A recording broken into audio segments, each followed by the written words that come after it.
성경 66권 중에 이미지, 우리가 갖고 있는 이미지와 실제 내용의 차이가 가장 많이 나는 성경, 그러니까 갭 차이가 가장 큰 성경이 있다면 바로 다니엘서일 것입니다.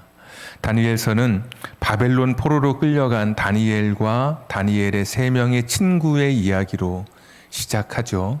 근데 단골 메뉴가 있습니다. 이 다니엘과 다니엘의 세 친구가 바벨론 왕궁에서 제공되는 산의 진미를 거절한 그런 이야기, 우상 앞에 드려진 그런 음식에 자신의 식욕을, 자신의 본성을 제어하고 신앙을 정결하게 지키기 위해서 레위기 10장에 나오는 그 음식법에 준하는 음식을 먹기 위해서 그 산의 진미를 거절하는 그런 이야기.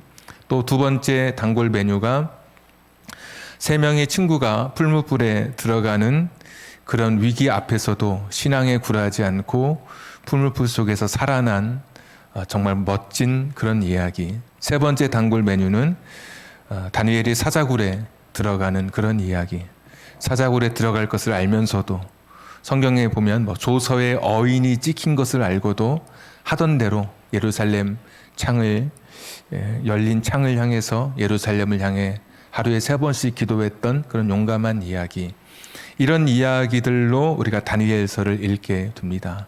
그래서 약 한 850km 떨어진 바벨론의 포로로 끌려간 약 15세 정도의 청소년들이었지만 그들이 아름답게 만들어내는 어떤 신앙 성장 드라마, 신앙의 도전기, 우리가 그 정도로 다니엘서를 접하게 됩니다.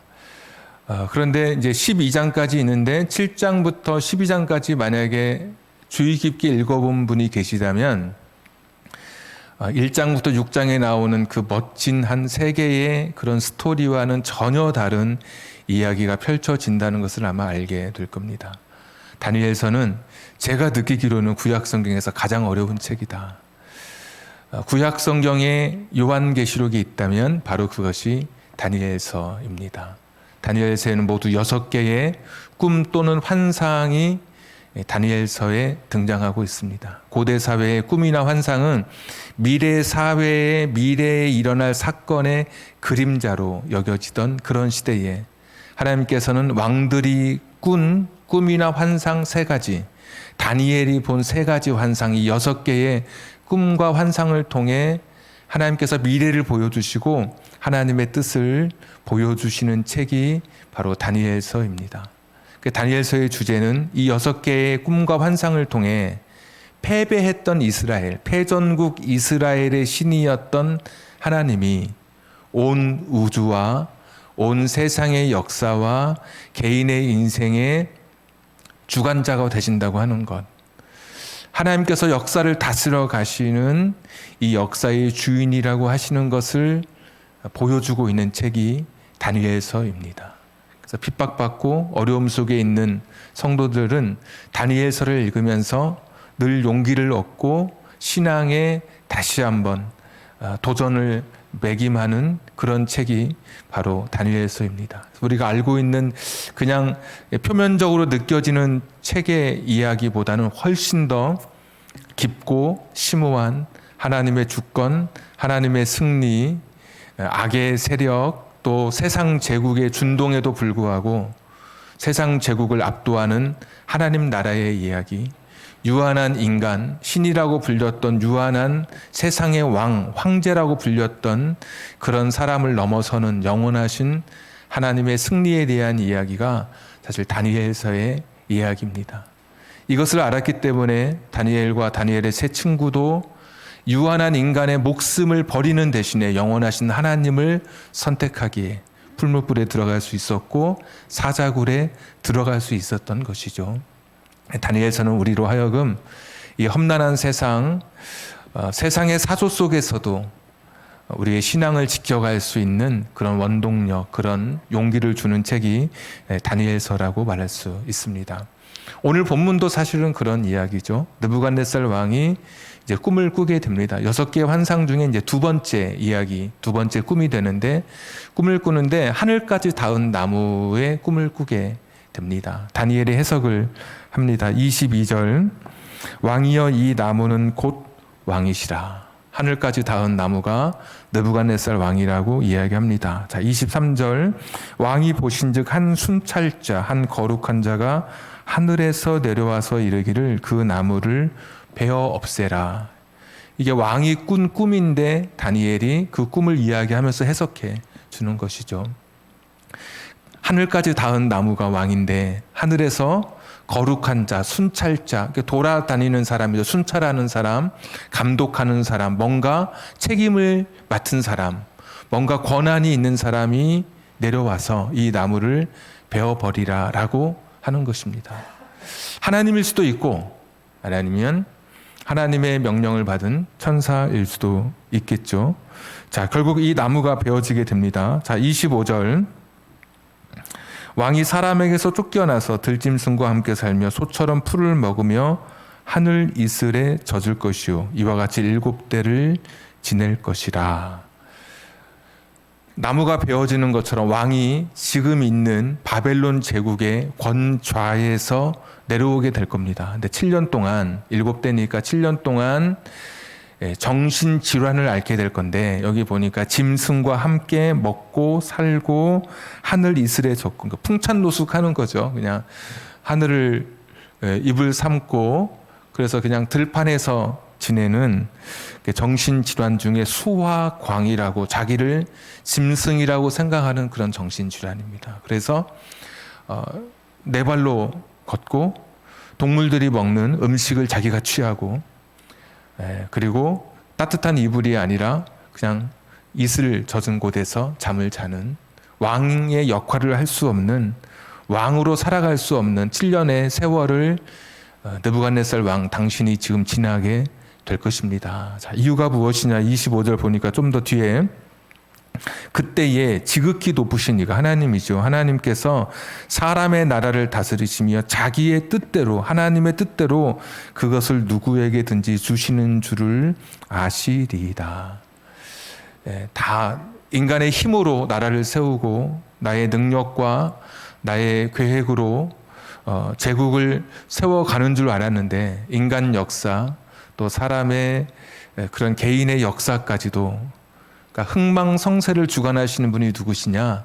하나님이신 것을 알게 하시려고 이러한 꿈을 꾸게 하시고 하나님께서 이 일을 행하실 것이다.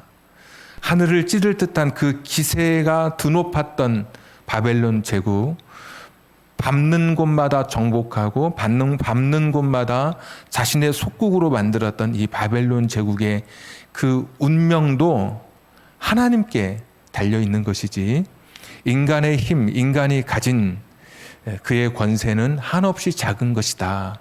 이렇게 느부갓네살에게 이제 말해 주고 있습니다. 다니엘이 이제 처방을 내리게 되죠. 이런 정신질환 때문에 왕이 7년간 자리에서 내려오게 될 겁니다. 왕이 비로소 이제 하나님이 온 우주의 하나님이신 것을 알게 되면 깨닫게 되는 그때 다시 이제 그루터기가 남아 있어서 왕을 세워줄 것입니다. 이런 말씀을 하면서 왕에게 처방을 하게 되는데 뭐 이런 정신질환이니까 뭐 산보를 하루에 정기적으로 얼마씩 하십시오. 뭐 머릿속을 맑게 하시기 위해서 독서를 하십시오. 예를 들면 친구와 만나서 정기적으로 커피를 마시십시오. 햇살에 자기를 많이 노출시키십시오. 이런 조언이 아니라 사실 좀 다른 조언을 하게 되는 거죠. 당신의 죄가 용서받는다면 27절 말씀해 보시면 혹시 하나님께서 호의를 베풀어 주실 수도 있을 것이다. 이런 이야기를 해요. 27절 한번 우리 같이 한번 읽겠습니다. 27절 시작.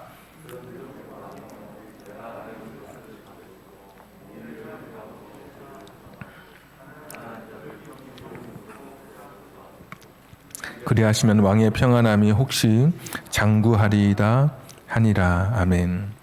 당신의 죄가 용서받는다면 혹시 하나님께서 당신의 삶 속에 호의를 베풀어 주실 수도 있을 것이다. 이런 처방을 내리는 거죠. 그러니까 당신이 이제 정신질환을 통해서 7년간 권좌에서 내려오게 될 텐데 혹시 당신이 당신의 죄를 용서받을 수 있다면 당신의 죄가 사함받는다면 혹시 하나님께서 당신의 그런 권자의 기간을 연장시켜 주시거나 호의를 베풀어 주실 수 있을 것 같다, 이런 처방을 내리게 됩니다.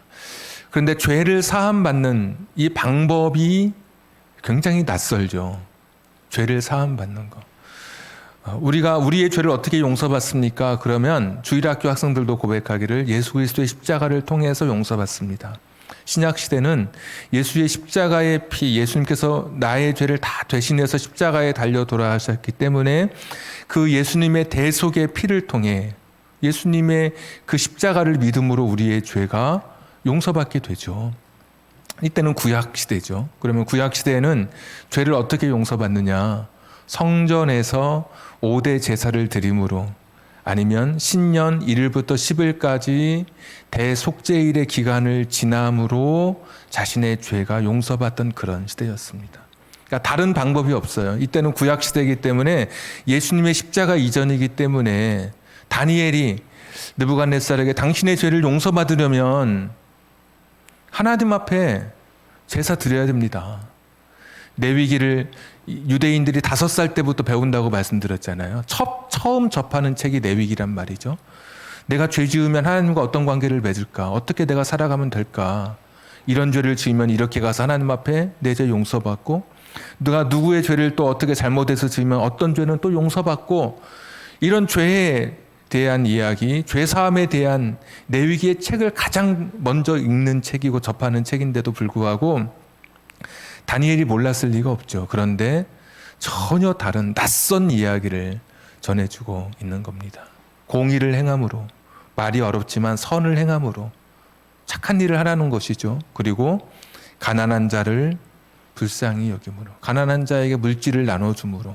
그래서 오늘 말씀의 제목처럼 나눔과 구제를 통해서 내가 가진 것을 누구에게 나눠주고, 말 그대로 구제는 어떤 사람이 어려운 일을 당했을 때, 해를 당했을 때 해를 당한 사람을 도와주는 게 구제.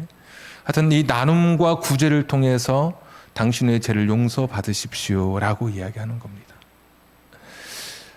신학적으로 나눔과 구제가 얼마나 한 사람의 죄의 총량을 용서하는지는 모릅니다. 밝혀지지 않았죠. 그러나 최소한 오늘 말씀을 그냥 그대로 읽는다면 나눔과 구제가 구약의 성전 제사에 버금가는 예수님의 십자가와 동일한 효력을 갖는 것으로 오늘 표현되고 있다는 것이 사실 너무 놀라운 이야기죠.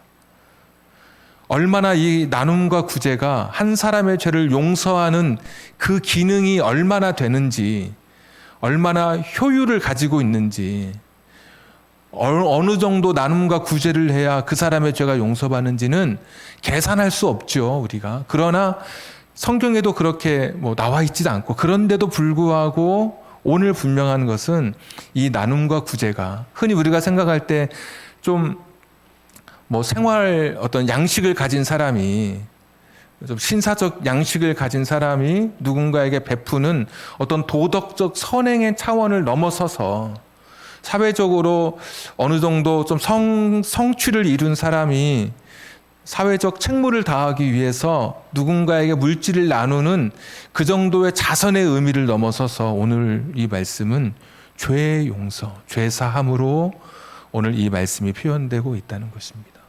사실 굉장히 낯설죠. 그런데 성경을 또 주의 깊게 읽어보신 분들이라면 이 나눔과 구제가 우리가 생각하는 것보다 훨씬 더 중요한 하나님의 심판과 구원의 기준이라는 것을 알게 됩니다. 우리가 소돔과 고모라가 멸망했을 때 많은 사람들이 소돔과 고모라의 멸망에 대해서 동성애라고 이제 많이들 이야기하는데, 에스겔서에 보시면 16장 49절부터 50절에 보시면 내 아우 소돔의 죄악은 이러하니 그와 그의 딸들에게 교만함과 음식물의 풍족함과 태평함이 있어요. 다 부족함이 없어요. 잘 산다는 거예요. 그런데 또 그가 가난하고 궁핍한 자를 도와주지 아니하며, 그런 거예요. 소돔과 고모라의 죄 중에 첫 번째 나오는 죄가 풍족하고 부족함이 없는데도 불구하고 가난하고 궁핍한 자를 도와주지 않았다. 에스겔서 16장 49절에 나와 있어요. 그게 하나님의 심판의 기준이 가난한 자를 도와주지 않은 것, 긍휼히 여기지 않은 것이 심판의 기준이 되더라고요. 이게 우리는 하나님 앞에 큰 죄를 지었을 때, 하나님 앞에 죄를 지었을 때 내가 심판받는다고 생각하는데, 소돔과 고모라 대표적인 하나님의 심판의 그런 상징과도 같은 이 소돔과 고모라의 멸망의 이유가, 네가 풍족한데도 충분히 나눠줄 수 있는데도 가난한 자를 도와주지 않아서 그렇다. 심판의 기준이 가난한 자에 대한 나눔과 구제가 심판의 기준이 되고, 신약에서 떠올려 보면 해석에 약간 차이가 있을 수 있겠지만 누가복음 19장에 나오는 삭개오, 죄인의 대명사죠. 세리도 아니고 세리장입니다. 그냥 죄인 정도가 아니라 죄인의 수괴라고 말할 수 있겠죠. 그 당시에. 그런데 예수님께서 삭개오의 집에 방문했을 때 삭개오가 그런 고백을 하죠. 예수님, 저의 재물, 제가 가진 재물의 절반을 가난한 자에게 나눠주겠습니다. 그리고 내가 누구에게 빼앗은 것이 있다면, 혹시나 빼앗은 것이 있다면 제가 4배로 갚겠습니다. 이렇게 고백하니까 바로 그 다음 구절에 예수님께서 오늘 이 집에 구원이 이르렀다, 이렇게 표현해요. 중간에 아무런 구절이 없어요. 물론 생략된 뭐가 있을 수 있겠지만 정말 그 내용이 중요했다면 예수님께서 말씀하신 내용을 누가가 기록했겠죠. 근데 우리가 몰라도 되는 그런 상황일 수 있어서 그런지, 아니면 바로 예수님께서 정말 그 즉시 말씀하시는지는 모르겠으나 삭개오의 자기의 나눔, 절반의 재산의 나눔, 그리고 내가 누군가가 빼앗은 것이 있다면 내가 다 그것을 토해내겠습니다라는 그 고백 뒤에 예수님께서 바로 구원을 선포하신다는 것이죠.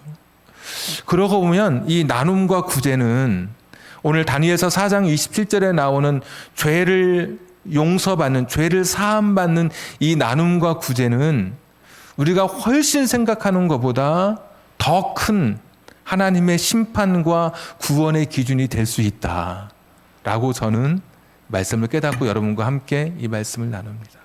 그냥 단순히 나눔과 구제가 도덕적 양심을 가진 사람이 지켜야 할 사회 법규 정도가 아니라 하나님의 심판과 하나님의 구원의 기준이 될 수도 있겠다.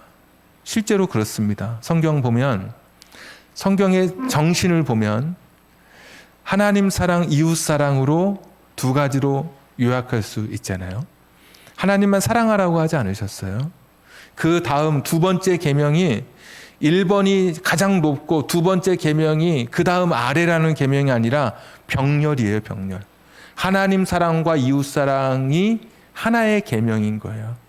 그러니까 둘 다 이 등가, 같은 가치를 가지고 있어요. 이게 순서대로 말하다 보니까 먼저 하나님 사랑이고 또 그 다음에 이웃 사랑하는 것도 있지, 이렇게 예수님 말씀하신 거거든요.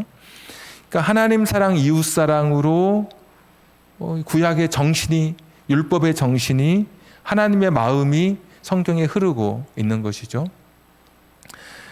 어떤 사람들은 신화와 성경이 비슷하다.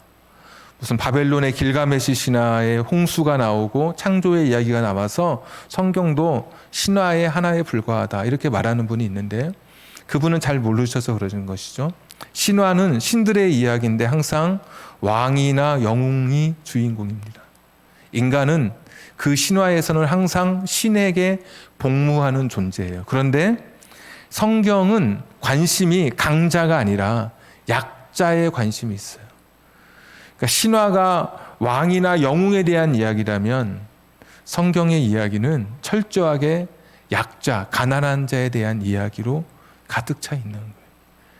그러니까 훨씬 더 이 나눔과 구제에 대한 이야기는 훨씬 더 깊은 하나님의 마음을 우리에게 표현하고 있는, 우리가 행위로서 하나님의 마음을 실천할 수 있는 그러한 단어로 오늘 우리의 마음을 좀 무겁게 두드리고 있는 것이죠.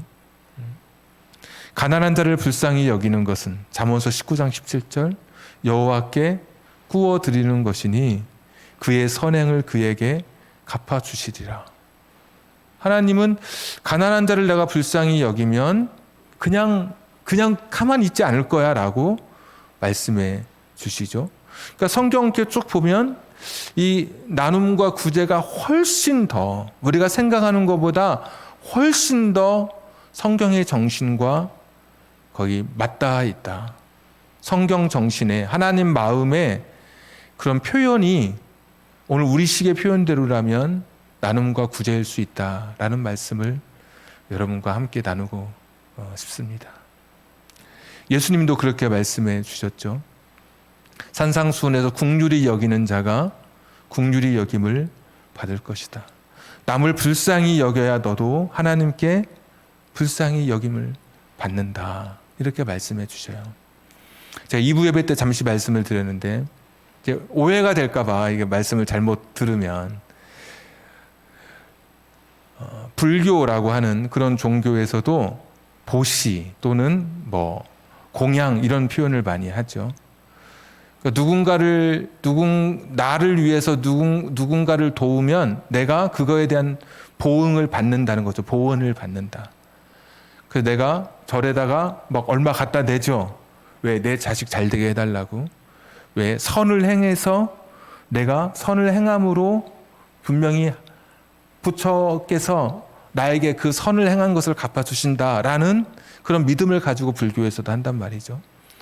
그러면 불교는 우리가 흔히 말하는 구원이 없는 종교니까 그냥 그들의 가르침, 그들의 외침은 무시해도 되는 것인가? 우리나라 같은 경우는 기독교보다 불교가 훨씬 더 먼저 우리나라에 들어왔죠. 고구려, 백제, 신라 이런 시대에도 하나님은 여전히 기독교가 들어오기 이전에도 이 땅을 관할하고 계시고 지켜보시는 하나님이셨어요. 그러니까 하나님은 기독교가 들어오기 전에도 이 땅의 사람들의 삶을 보시고 하나님의 마음을 어떤 방법을 통해서 양심이든 또는 세상에 있는 그런 이 자연을 통해서든 피조물들을 통해서 하나님 당신을 계속 그동안 보여주셨던 거예요. 기독교가 들어오고 나서 성경을 통해서 우리가 비로소 하나님이 어떤 분이신지 밝히 보게 된 것이지 그 전에도 기독교가 들어오기 전에도 훨씬 이전에도 하늘과 땅을 감찰하시는 하나님께서 이 땅의 주관자로 이 한반도의 주관자로 이 땅을 살피셨던 것이죠. 그래서 약한 사람이 억울한 일을 당하면 흔히 했던 이야기가 옛날에 많이 사극에 보면 하늘이 무섭지 않느냐. 이게 성경적 용어인 것이죠. 그러니까 불교도 기독교가 들어오기 전에 아주 사이비 종교가 아니라면 그들이 가지고 있는 대부분의 정신은 하나님께서 보편적으로 인간에게 주셨던 신을 사랑하고 인간을 사랑하는 그런 마음을 하나님께서 사람들의 마음에 보편적으로 주신 것이죠. 여기서 조금 더 나아가면 종교다원주의라는 표현을 사람들이 써서 조심스럽긴 하지만 그거랑 저는 전혀 다른 이야기를 하는 것이고요. 구원은 오직 예수 그리스도를 통해서만 가는 겁니다. 네, 구원은. 그러나 제가 드리고 싶은 말씀은 우리가 구원이 없다고 그냥 너무 평가절하하는 불교에서조차도 나눔과 구제에 굉장히 그것을 실천하고 굉장한 의의를 두고 그들의 삶을 살아가고 있다면 우리는 우리 종교가 고등 종교라고 그러고 구원의 종교라고 하고 계시 종교라고 말하면서도 불교보다도 못한 삶을 살아가고 있는 우리 자신들이라면 우리가 비난하는 것이 그렇게 적절하지 않은 것이죠. 최소한 그 정도의 삶은 살아가고 그리고 우리가 예수 그리스도를 통해서 구원받는 계시 종교라고 말하는 것이 마땅한 것이죠. 오늘 나눔과 구제의 이야기가 여러분 그것입니다. 나눔과 구제는 신앙의 기본기입니다. 그래서 이게 내가 가진 이 신앙을 어떻게 내가 드러낼 것인가, 하나님을 믿는 믿음을 어떻게 드러낼 것인가, 나눔과 구제로 증명해내는 겁니다. 행함이 없는 믿음은 죽은 믿음이라고 그러잖아요. 나눔과 구제가 없는 믿음은 죄송한데 죽은 믿음일 수 있어요, 여러분. 제가 뭐 단언하기는 어렵지만 왜 하나님의 마음이고 성경의 이야기고 오늘 다니엘이 당신이 선을 행함으로 가난한 자를 불쌍히 여김으로 당신의 죄를 용서받으십시오. 그러면 혹시 하나님께서 당신에게 호의를 베풀어 줄 수도 있습니다. 이렇게 이야기하고 있잖아요. 그동안 느부갓네살은 제국의 정치의 삶을 살았어요. 정복하고 탐욕, 빼앗고 짓누르고 짓밟고 약한 자는 내가 더 눌러야 할 대상으로 바라보면서 제국을 키웠던 사람이에요. 근데 오늘 그 제국의 삶이 아닌 하나님 나라의 삶을 살아가라고 이야기하는 거죠. 제국 스타일의 삶을 버리고 하나님 나라의 삶, 나눔과 구제의 삶을 살아가십시오. 그렇게 살아서 당신의 죄를 용서받으십시오. 그동안 당신이 지었던 모든 죄에 그냥 하나님께 입술로 고백하는 것으로 죄가 용서받는 게 아니라 당신의 행함을 통해서도 당신이 구원받은 사람인 것을 고백하십시오. 오늘 우리들에게 주시는 그런 말씀인 것이죠. 예수님께서 이 땅에 오셔서 처음 누가복음 4장에 예수님 자신의 사명을 말씀하시면서 이렇게 말씀하시죠. 주의 성령이 내게 임하셨으니 이는 가난한 자에게 복음을 전하게 하시려고. 예수님도 이 땅에 오셔서 가난한 사람들에게 복음이 너무 거창한 표현이지만 가난한 자들에게 내가 좋은 소식을 가져왔다. 그런 말씀이잖아요. 예수님도 그렇게 이 땅에 오셨어요.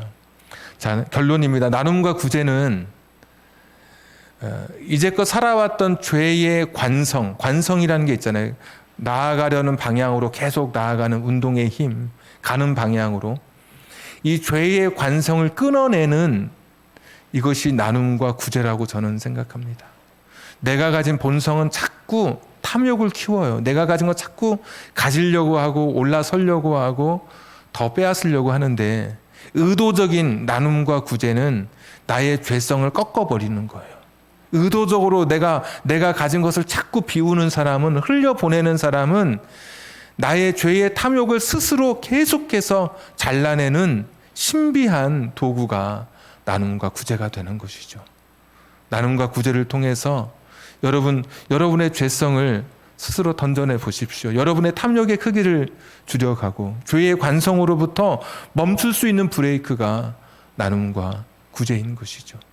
얼마나 나눔과 구제가 얼마나 우리 인생의 이제 신약 시대 십자가 이후로 나눔과 구제가 얼마나 우리의 죄 용서에 어느 정도 기여하는지 얼마나 관련이 있는지 저는 전혀 모르겠어요, 사실.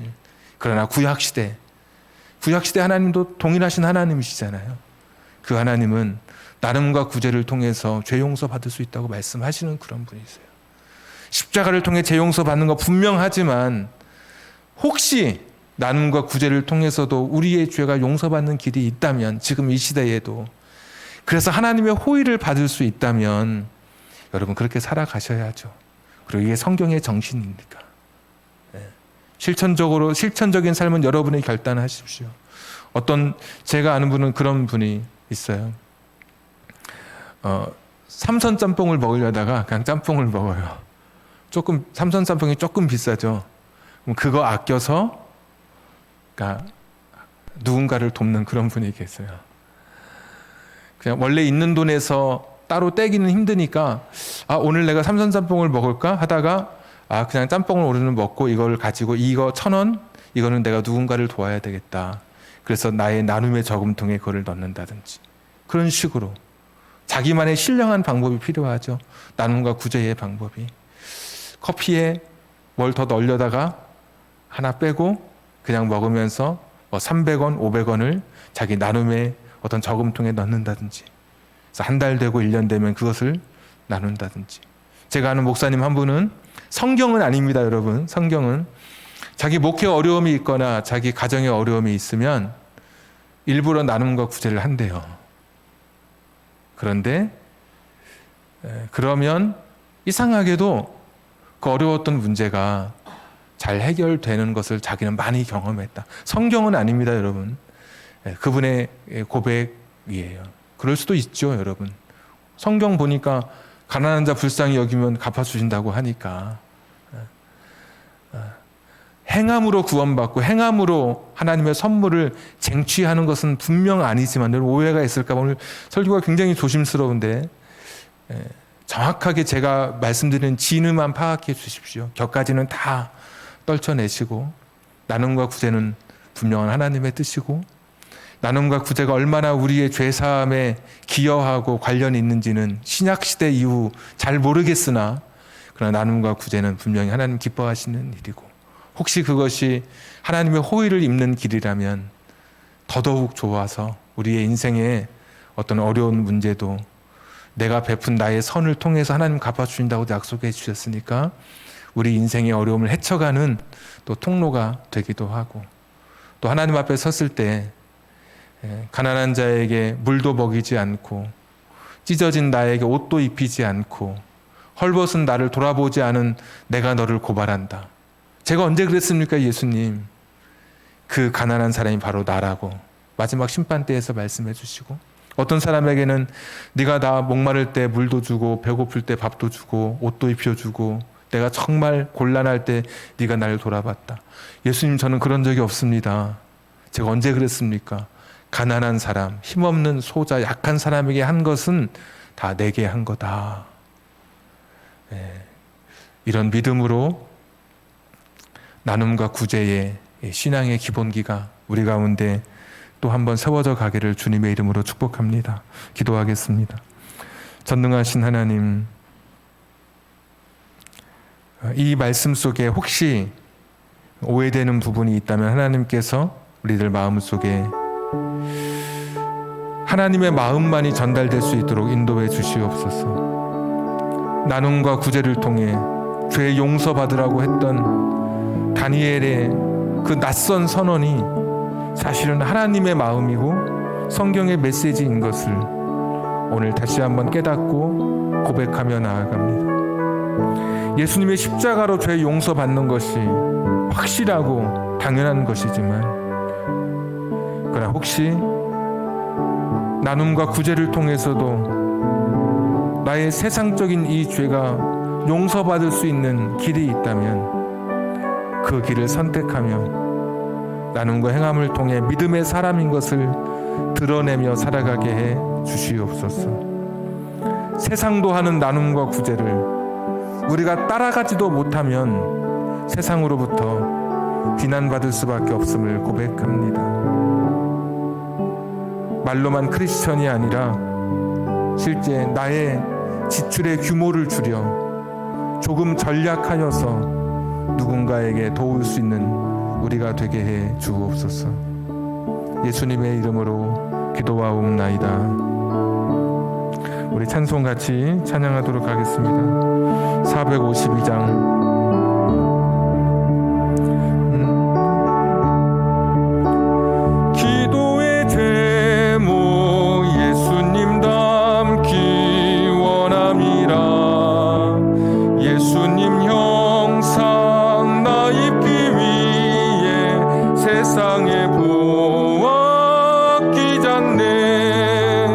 예수님 닮기 내가 원하네. 날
하나님, 오늘도 귀한 예물 드렸습니다. 하나님의 시간에 하나님의 방법으로 풍성하게 채워 주시옵소서. 어려운 시대 믿음으로 살아가게 하시고 나보다 더 약한 누군가를 돕는 나눔과 구제의 삶을 실천하게 해 주옵소서. 혹시 하나님의 호의를 힘입을 수 있다면 우리의 나눔과 구제를 통해 놀라운 하나님의 선물을 누리는 우리들 되게 해 주옵소서. 오늘도 귀한 예물 드린 손길들 범사에 감사하여 드린 예물이 있습니다. 아이들의 생일을 축하하며 꽃꽂이 헌금을 드리는 예물이 있습니다. 주님 지켜주심을 감사하며 드리는 예물도 있습니다.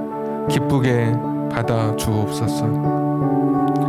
이제는 우리 구주 예수 그리스도의 은혜와 하나님 아버지의 극진하신 사랑하심과 성령님 감동 감화 내주 충만하심이 가난한 자에 대한 관심과 슬픔 당한 자에 대한 아픔에 공감하시는 하나님의 마음을 나의 마음 삼아 나눔과 구제의 삶을 살기로 결단하는 우리 사랑하는 성도님들 머리 위에, 저들의 가정과 직장과 사업장과 환경과 인생의 꿈 위에 지금부터 영원까지 함께 하시기를 간절히 축원하옵나이다.